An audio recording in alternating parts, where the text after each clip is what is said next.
best loophole you've ever discovered? Story 1. My brother got free parking for pretty much his entire time at university.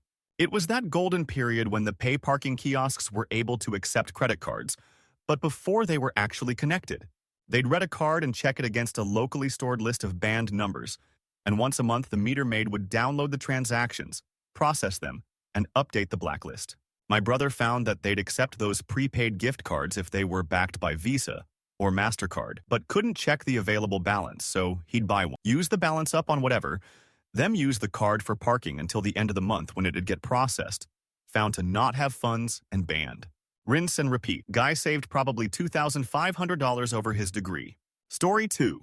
In university, I didn't have my own printer. Had to swipe my student ID to pay to print anything on the library's printer. Charged something like 10 cents per page. I would go and select the document name off of the touchscreen, then swipe my card and it would print as well as charge me account. I discovered that if I gave my document a really long name, the computer didn't know what to sew with it. So instead of going to the queue, it just bypassed the pay screen entirely and printed. Story 3. Discovered that my high school PE teacher graded on You took a skills test at the beginning of each unit, then one at the end of the unit, and your grade was based on how much you improved. I was not a most gifted athletically, always got C's in PE. Before this, so I would tank the opening test, then perform my usual mediocrity at the end. But my improvement was awesome, and I became an A student the last semester of high school PE. Story 4. I didn't find this loophole myself, but my friend a few years back, an online store had this promotion where whoever spent the most money over a month would get free round-trip airplane tickets to anywhere in the world. My friend, who's a flipping genius, found that one thing you could buy on the site was a gift certificate. So he bought a $25 gift certificate and kept spending it on another $25 gift certificate. So he ended up spending $25 on round-trip tickets to Australia. Story 5. Free cable TV. Once lived on a property in one of 2 homes that shared the same mailbox address. One month I got behind on my cable bill, and they came out to disconnect me and disconnected my neighbor's service instead. Neighbors soon called me to ask if my service was out, and I said no. There was a big football game on that day that they had planned to watch, and they were bummed. A friend of theirs, who happened to work for a different cable company, was visiting and asked my permission to splice a cable between the 2 houses so they could get service from mine, and I agreed. Took him about 20 minutes and they were back in business in time to watch their game. Once I'd figured out the reason for the original disconnect, I explained it to my neighbors, who then stopped paying their cable bill on purpose. Cable companies sent out a bucket truck only to discover that their cable was already disconnected and went away satisfied. We then had free cable in both houses for the next 3 years that I lived there, with both of us having been officially disconnected. Story 6. Parking at the hospital, the pay machine wasn't working, so I drove to the barrier and pressed the button to speak to the attendant security. A few seconds later, without a word being exchanged in either direction, the barrier opened. This was early on in my dad's hospital stay of about 9 months.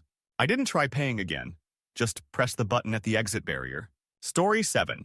They cottoned on pretty quickly, but a few years back, I managed to purchase some buy one get one free meals from Tesco that were also yellow stickered. The system hadn't been updated to remove the offer, which meant I ended up effectively being paid to take the food home. For example, I bought 2 ready meals that were originally priced at £2 each. Normally, they would have cost £2 total with the buy one get one free offer, but since they were further reduced to something like 40 pence each, the full promotion still applied. When I scanned them, the total came to 80 pence, but the system also refunded me £2. Story 8. When I was in high school, I applied for a summer job with the county. As part of the unbiased application process, each applicant was asked to take an intelligence test. The test consisted of about 80 questions. Each question was 4 or 5 line drawings, and you had to put an X in the box next to the one that didn't belong. Pretty easy. I happened to notice, though, that the test paper was 2-part, which is 2 sheets of paper that are attached together back to back with a sheet of carbon paper in between. I could peel the sheets apart and look inside. The second sheet just had a bunch of boxes printed on it, and I could see from the first few questions that I'd answered that the X's I'd marked ended up in the printed boxes on the second sheet thanks to the carbon paper. So, I did all of the questions with obvious answers, and if I was unsure, I just peeled the paper apart, noted where the box was printed on the second sheet, and made sure I got it right. Of course, I got 100%. I figure that if you can cheat on an intelligence test, you're pretty smart. Story 9. We figured out that on our country's biggest website for takeout food, that if you go all the way to the payment screen, then click the back button on the browser, not the website, Enter a tip for the driver, and then proceed with the process. You only pay the tip, and the order still gets delivered. We did this twice, and then the glitch was patched. Story 10. I have over 26 gigabytes of free storage in my Dropbox account. Not sure if it still works this way, but like 15 years ago, they would give you like plus 500 megabytes of space for each sign-up you referred, up to like 50 referrals. Or maybe it was plus 1 gigabyte and 25 referrals. But they had to actually install and activate the client for you to get the credit. I set up a little Linux VM and created a save point with just a browser and an unactivated Dropbox client install. Then I used a bunch of throwaway emails to send a nonsense ton of referrals. For each one, I would boot the VM, process the next referral in the list, then, and this was the key, shut the VM down and change its MAC ID. Rinse and repeat. As long as the MAC ID changed, Dropbox saw each one as a separate thing. I probably could have automated it, but I got the process down pretty good, so I just spent an evening grinding through them while watching basketball or something. Took a couple hours total. Story 11. There was a lottery at a town fair, and you would walk up to a table to check if you won anything. It was full of prizes gifted by local businesses for charity. Every prize was pre-linked to a ticket with a list. When I handed mine over, the lady said with a big smile the big prize wasn't gone yet while she checked our numbers. I guess she shared this bit of information because most of the prizes were already gone at that point. It was an all-in holiday in Ibiza. I figured because the table was already almost empty, there couldn't be that many tickets left either. I went back to the ticket booth to buy all the remaining tickets and said, "You're very welcome," to the ticket seller, who thanked me extensively for my generosity. I went on holiday to Ibiza with my wife, then girlfriend, that summer for $140. Story 12. This was completely unintentional, but still a hilarious loophole. I wanted to cosplay Lois Lane at a local con. I printed up a Daily Planet press badge with a picture of the actress who played Lois Lane in the Smallville TV show. I copied Lois's outfit in the Superman animated series and had a friend with me dressed as Jimmy Olsen. We went around interviewing cosplayers as a bit, which got a lot of chuckles, and we met some cool folks. Some DC Comics cosplayers even tracked us down to get pictures. However, completely by accident, we walked past a panel room with a sign that said, "Press only." A board staff member was by the door. When he saw us, he waved us in. We were giggling but decided, fudge it, let's go. The panel room was where the con guest celebrities were answering press questions and promoting upcoming projects before doing meet and greets and the like. We ended up spending most of the day in that room listening to Peter Dinklage, Alan Tudyk, and a bunch of other people chat about what they were currently working. We didn't ask any questions because we didn't want to get caught, but it was a lot of fun. Would do again. Story 13. In college, the local Buffalo Wild Wings would give out like 6 free wings if you did their online survey. I found out they didn't really put a limit on how many times you could do it, and I just so happened to work during the time that the cafeteria was open for Sunday dinner. I had Buffalo Wild Wings, near every Sunday because I would get 6 free wings and something else. I was severely disappointed when I came back next year and the deal was gone. Story 14. I had 2 loopholes that I routinely exploited, and I recommend it to my employees, though none have the discipline. It lets me take 1 month of vacation each year, instead of just 2 weeks. Loophole 1. All OT will be matched with PTO paid vacation time. Loophole 2. Clocking in 5 minutes early and clocking out 5 minutes late will count as overtime but not require manager approval. By clocking in 5 minutes early to start my shift, out 5 minutes late for lunch, 5 early to come back from lunch, and out 5 late at end of shift, I got 20 minutes of paid OT and 20 minutes of vacation time each day I worked. Each year we get 80 hours of PTO, but with my scheme, I get an extra 83 hours and 20 minutes. And that's not counting any extra PTO I received when asked to work overtime. Story 15. Pizza Hut recently had an exploitable deal in their app. They had a 2 items for $8 each deal. Must buy 2. But I noticed that after I selected the first item, a medium pizza, it was already in the cart. I tried to check out and it let me. Boom. The loophole is now closed, but I must have fleeced them for tens of dollars over the past few years. Story 16. Working in a call center for a large phone company, clicking your mouse really fast on the screen caused it to go into some mode where it looks like you're waiting for a call as normal, but you'll never have a call come through. Some kid figured it out, and the trick spread to a bunch of people and was kept under wraps from management. We passed it down to others as we onboarded them if they were deemed trustworthy. Haha. Story 17. There's a vending machine in the staff room at my job, and it's a complete unpleasant person.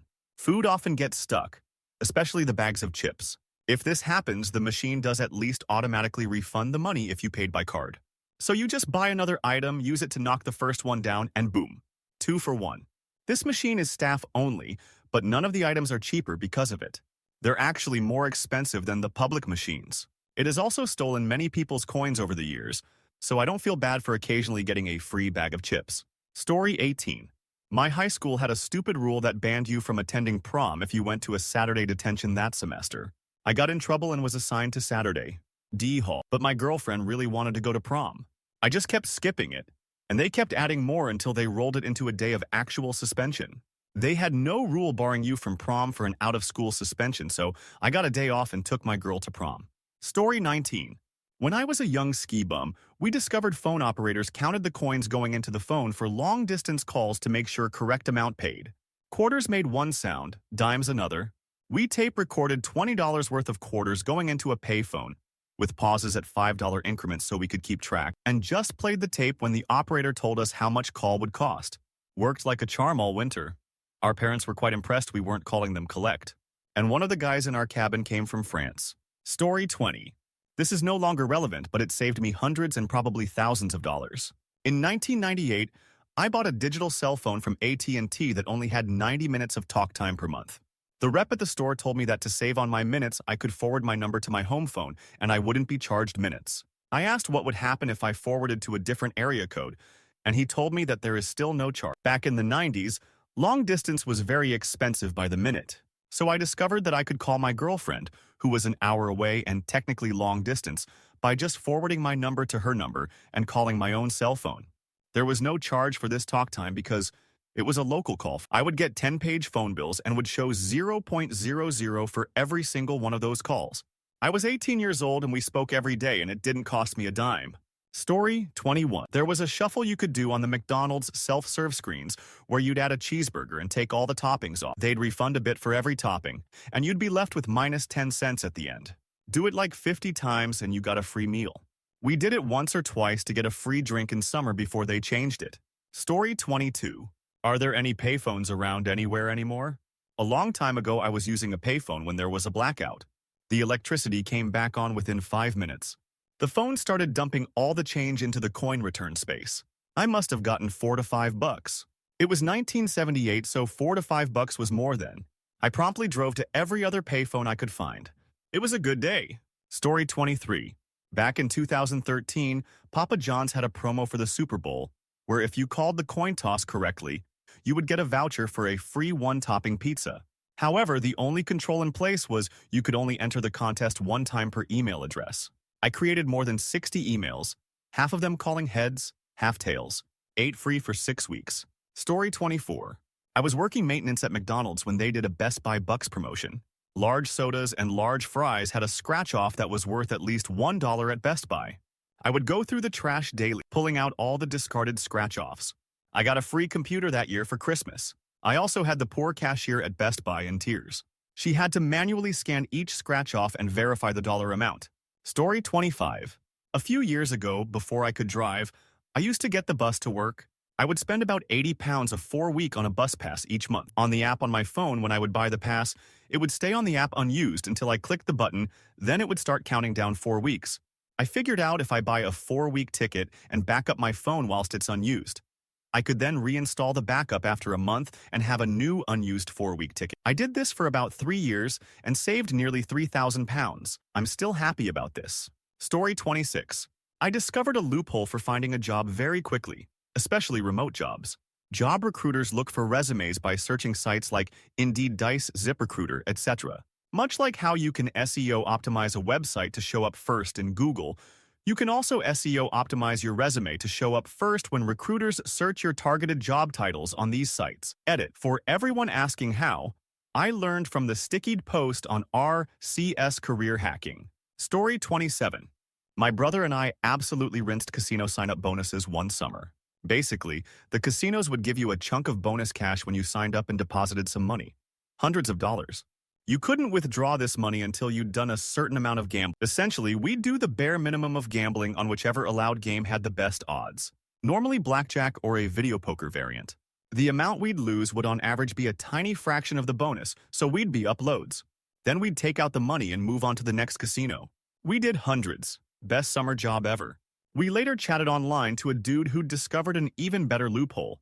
One of the online payment companies, I want to say Needler, was both accepted by a bunch of casinos and let you change your details to whatever you like. So he found the best bonus and did the same one many times. Casino bonuses are terrible these days. The wagering requirements mean you'll never get your hands in the bonus. Story 28. I work at a well-known Australian alcohol store.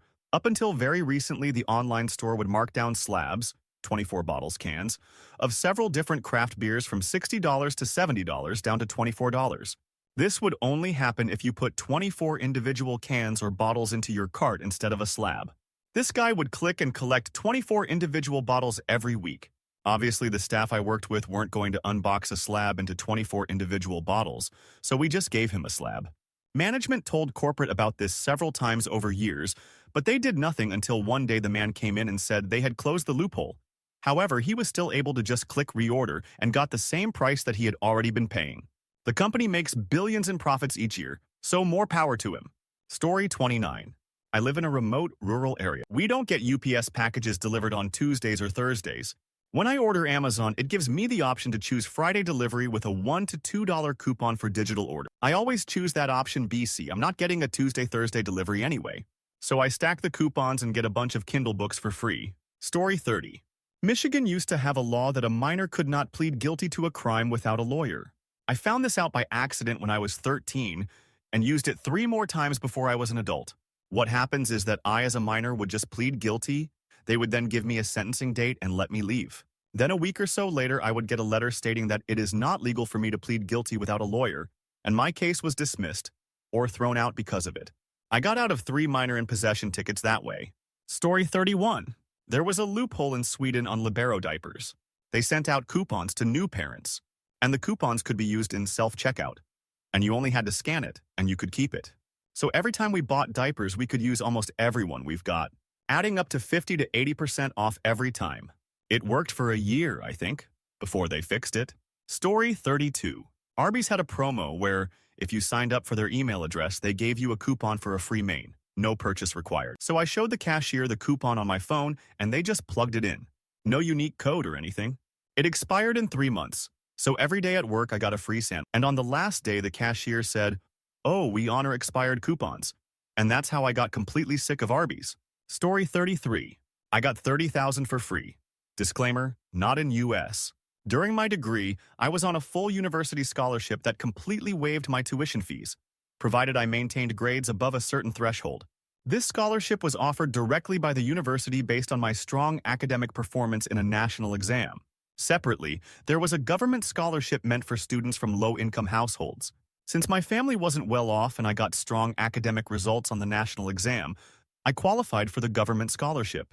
Knowing how disconnected government systems can be, there was likely no coordination between the government scholarship program and the university system. So, despite already having my tuition covered, I successfully applied and received $30,000 from the government scholarship. Money I technically didn't need because of my full university scholarship. That's how I ended up with $30,000 before I even graduated. Story 34. An ex-colleague of mine lost his car parking ticket one day and discovered that the car park near our work he used charges you £5 if you lost your ticket, not in addition to what you would have paid, just £5. The daily rate to park there from 9 a.m. to 5 p.m. was £9, £10 from memory. After making this discovery, on the days he drove to the office, he would park there from 9 to 5, and when leaving, would tell the car park attendant he lost his ticket and would only be charged £5 instead of the higher rate he would have otherwise paid for parking. I never had the courage to do it. Story 35. In high school, a couple of friends and I discovered that you could purchase prepaid SIM cards with more balance on them than what they did cost, plus get an additional $7 in cash back for every SIM card ordered. We extensively used this to fund our Luge of Legends skin collections. And even better, at some point the carrier blocked us from purchasing more SIM cards, but the cashback site we used still counted the purchase attempt as valid and credited our accounts. After a few months and multiple $100s for each of us, the cashback site fixed the loophole. Nowadays, most sites take months for cashback to be paid out. Probably rightfully so. Story 36. This one is an old school low-tech one. We are talking 50 years ago. Soda vending machines used to contain bottles loaded horizontally, with the cap facing out. There was a pawl-like piece of metal that would prevent the bottle from being removed until money was inserted. The bottle was wider behind the pawl, Some smart aleck figured out that you could get a glass and a bottle opener and just pop off the cap and let the soda pour out into the glass. Story 37. I'm not sure if they do this anymore, but many years ago, while an employee at HomeGoods, the store had this promotion where employees could get these scratch-off cards that reduced the cost of an item by $20 each time they found a price sticker on the floor. Each card had 3 scratch-off areas, and the catch was that you could only scratch off one. However, if you used a lamp, you could see which scratch-off area was the 1520, meaning that you could very easily rack up a $20 gift card for every sticker you found on the floor. The idea was that if employees collected these fallen stickers, regular nefarious shoppers couldn't stick them on something of far greater value and check out at that price. There were no rules on how many an employee could have or combine, because most folks who worked at that store were middle-aged women who really couldn't give a fudge, and most of the stuff HomeGoods sells is garbage. But then there was me, a starving, broke college kid who got paid cow but who worked in the back room unloading trucks, and who also was occasionally tasked with stocking shelves. In short, I was the only person who seemed to give a cow about this promotion, and my bosses, who wanted to show their higher-ups that they were putting the corporate programs into effect, were happy to oblige each sticker I presented with a scratch-off ticket of my own. Now, HomeGoods, while normally a purveyor of fine garbage, also occasionally has very nice, very high-end houseware. On the cheap, comparative, these items like cookware, linens, comforters, etc. are more often than not usually much more expensive than the rest of the store's stock and take a while to sell. For me, the guy who unloaded the trucks, this meant that when I saw something absurdly nice, I could put it very high up into a loading bay and just let it sit for a while, because the senior citizens I worked with would never go up to get it. At the end of a 4-month summer, I'd amassed about 1,100 in these little gift cards, and with them I bought a full set of all-clad copper core cookware. A new piece came in once a month. A queen-sized down comforter, duvet cover, and sheets, pillows, nice flatware, plates and glasses, a dozen useful kitchen tools. To this day, 10 years later, I still have all the all-clad,